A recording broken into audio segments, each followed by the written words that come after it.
The last discussion we wanted to have was in Minnesota, we call it the IDIQ, indefinite delivery, indefinite quantity type projects, and how you can possibly extend your money, fix projects, do some of the concrete patching earlier on and fix the type of repairs that Justin was talking about. You got something in a bucket, go out there and do some quick fixes. You're really not going to let a major CPR project, but you want to do some work. And Phil Ruffus from Missouri DOT wanted to talk about that. They're looking at some of the options there. So he's going to tell us about some of their programs, and we're going to have a discussion. And we got a long time, so we'll just go till we run out of time. Yeah. Yep. Okay. Phil, come on up. Thank you. As you talked to me before, this thing has internet, right? Yes. Okay. Talk amongst yourselves, I don't know, a Bitcoin. Let me pull something up. The reason I don't have a PowerPoint is because, quite frankly, I think it's overkill. I don't really think we need a PowerPoint, and I can't see with my glasses on. But what I thought we would do is look up, again, let me look up.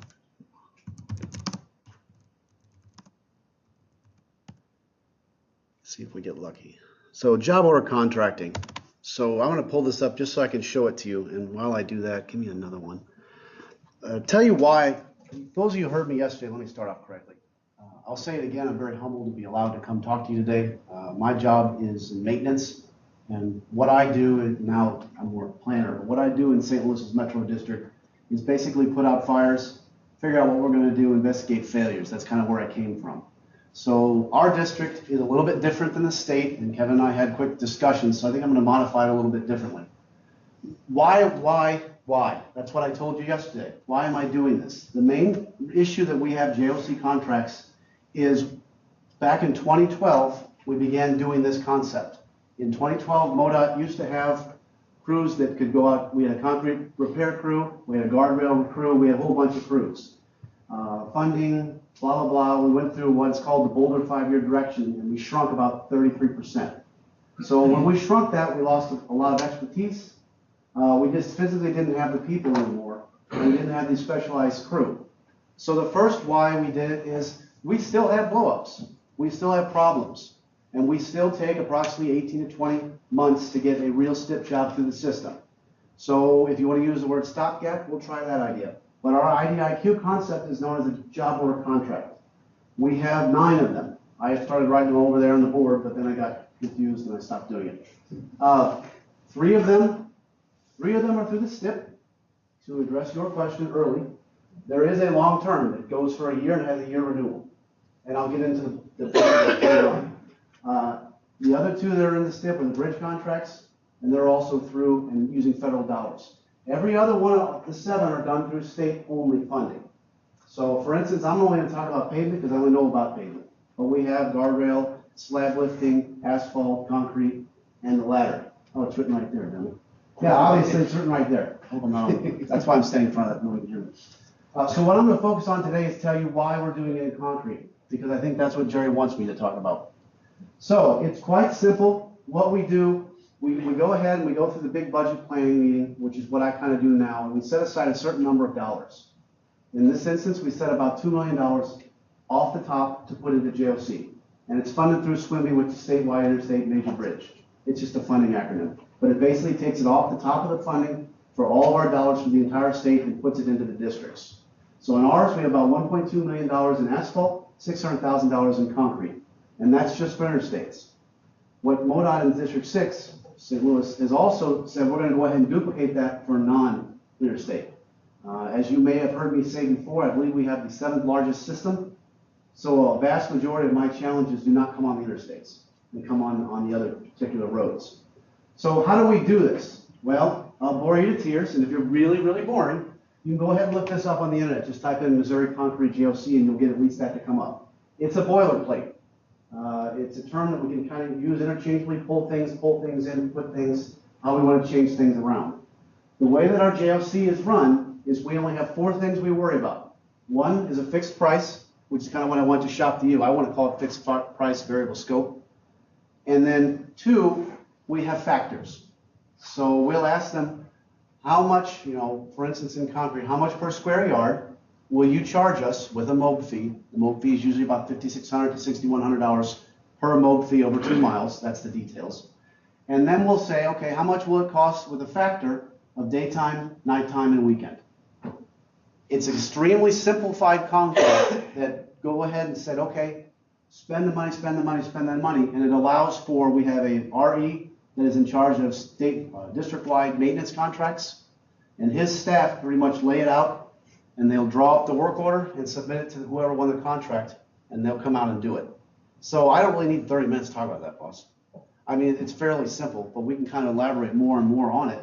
When you run out of money, as I was discussing with you, we also have in here that you can go ahead and double it and overrun it by 10%. That's something that MoDOT put in there. So if you're happy with what you have and you can infuse it with additional operations funds, in other words, we had a light winter. That's why I told you yesterday I seem to have a little bit more money this year because we didn't do a whole lot of snowplowing in Missouri. Then you can go ahead and continue to feed into the back end. But as I mentioned, after the first year, the RE can choose to continue that or send it back out to bid. So as we get more into the planning of the STIP cycle, I have a pretend number that sits in that cycle just in case we don't renew the contract. It's still in the STIP cycle, and we just kind of say, okay, we'll relet this project. The final thing that's interesting about our JOCs are, well, I'm going to call a 99 number, and in ours it is anything else is negotiable by the RE. So for example, we have a big problem on, it'll be 70 and Z, it's out in St. Charles County, and it kept pumping water. So that particular partition, or that's the right word, I don't know, allowed the RE to contract and talk to and negotiate with the project to put in drains. So it also allows for that too to be billed to a 99 number. Once the money is out, it's gone. But what is interesting, and I don't think you communicated well with me yet, they're not guaranteed the money. So that's something I think that you could talk to me later about it, because we'll set it up at 1.2, but if we don't have any problems in asphalt, that also allows us to shift that money into the other JOC. And that's in the actual line item that I can send you later if you really want to see it. It's about a 40-page contract. I really don't think we need to go through it. But that's one of the benefits of using our particular concept too. Now, 99 times out of 100, the concrete one is not the one that we use. Because most of our concrete stuff we take care of with hot-in-place concrete patch material. That's that Techcrete and Fibercrete. That's what we do a lot of in the district. So we don't have a ton of really bad problems. Now, ironically, I got a phone call earlier today. This is a good example of why GOC works for us. Apparently on 270 and 180, which is our big beltway, a big hole developed today in the road. So it is on call, Jerry. Now it is. Sometimes they'll say, yeah, we'll get to it whenever. But in this particular instance, we're able to use the JOC. It says, no, we need you out there today because we have a real big issue.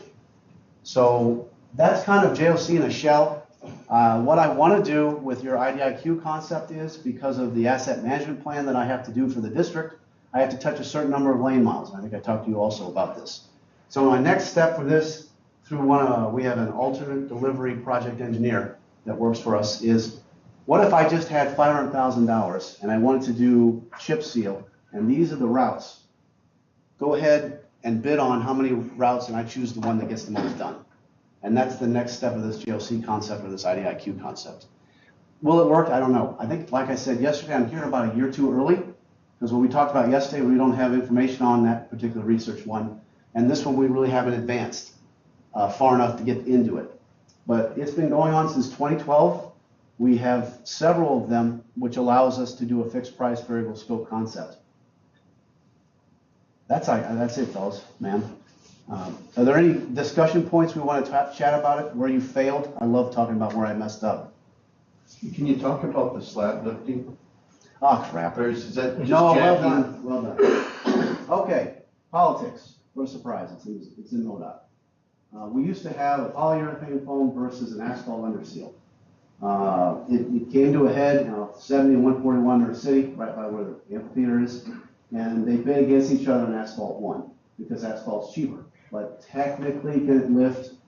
Probably not. So the solve was Mike Shea, or his equivalent in Jeff City, put out a statewide contract. And this one specified polyurethane foam lifting. Now, good news, as we discussed, and I love doing this, it's a lot easier to talk about. We thought it was a good idea at the time to make it a 2-year commitment with a 3, 4, 5 renewal, we let it. After hearing back from the people, 3 of them told us we bid it high because we were afraid it would not adjust. So the bid prices came in way higher than if we had just sent it out in a normal JLC. The normal JLC that we had gotten for polyurethane foam was $3 a pound into the ground. Eurotech's about 8, to give you some little reference, and we got back $4.50. So our dollars aren't going to go that far. So I don't know what I'm going to do right now. And we have a lot of problems with faulting. We have a lot of problems with bridge slabs failing. That's where we use our polyurethane. And we used to use that 61 1/3 joint spacing for our concrete.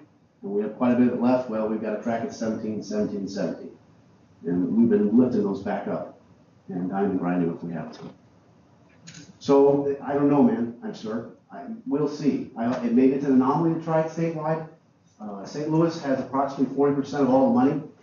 So, you know, you would assume that we would get a cheaper price, and if you did it statewide, we didn't. That could also be into it. But we're going to have to see how that goes.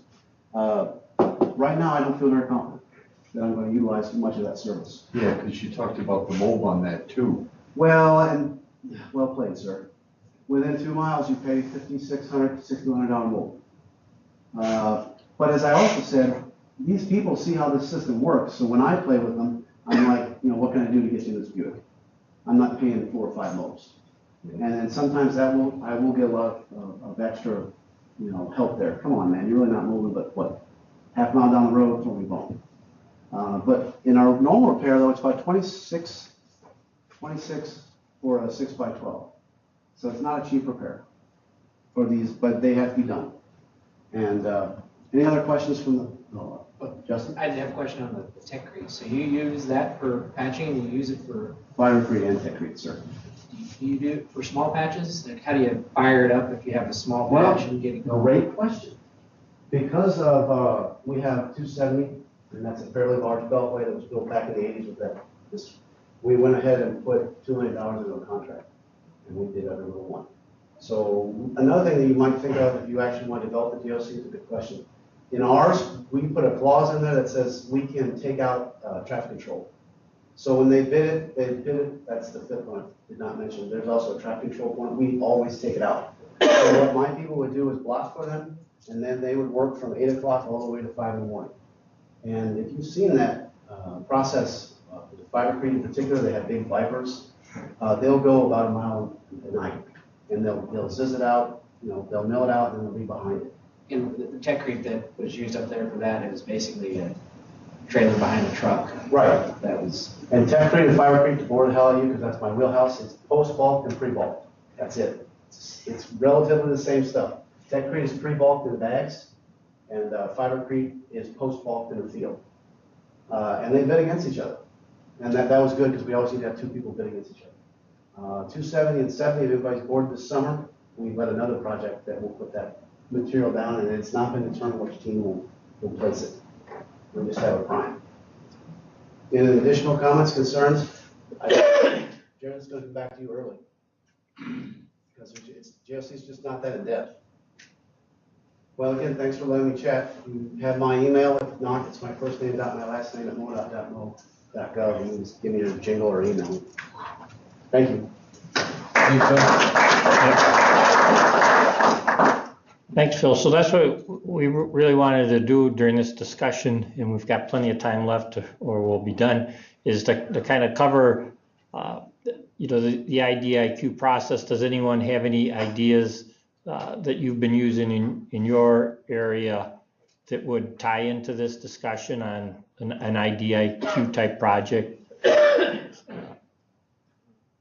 I mean, even within MnDOT, and I've talked to a few people here, we used to do we tried one where we said, well, we have this many dollars, how many lanes can you pave for us?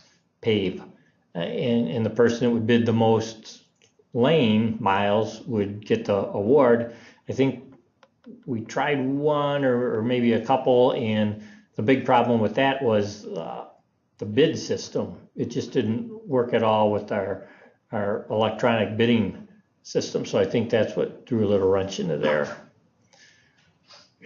So we have a website that if you went to MnDOT IDIQ you could Google it and it'll come up, and then the contract or everything is in there on our IDIQs. I did probably 8 different IDIQs. My biggest one, I think, was $12 million for over 3 years for doing preservation work. And I was getting pretty good at setting those up. I got it to the point where I had chip seals, microsurfacing, and I think I had ultra thin bonded wearing courses thrown in there. So it was pretty much a preservation type of IDIQ. And it was nice in case funding became available or whatever. The only downside to our IDIQs is I only needed to do a regular plan and put it out for bid. I need one signature, and that's of the engineer that's doing it. With the IDIQs, I need to have like 6 signatures for each task order. So it's got to go all the way downtown and have 5 or 6 people sign off on it. And they make a big stink that you can't start the project until you have all the paperwork signed. So you need the funds encumbered beforehand, and it becomes, you have deadlines that you're always up against. You have holiday seasons that you need to be done for. You have all kinds of different things going on, and matter of fact, Monday we were waiting on signatures before the contractor could move. But they have a detour route that is going to be placed on a road that is going to be worked on. And if you don't give it enough time, you'll never get your traffic markings placed back, because you need 14 days to put your traffic markings. So it's just it's a lag issue, and it really, I don't know, I think it's overblown, but we've done quite a few of them, trying to make it as easy to just go and grab it off the shelf and just make a task order and get your products done. So I really liked them, other than trying to get the signatures. They work well for additional funding at the end of the year or whatever. You get, so. Do you think if you limit the scope, that they would have a better understanding of?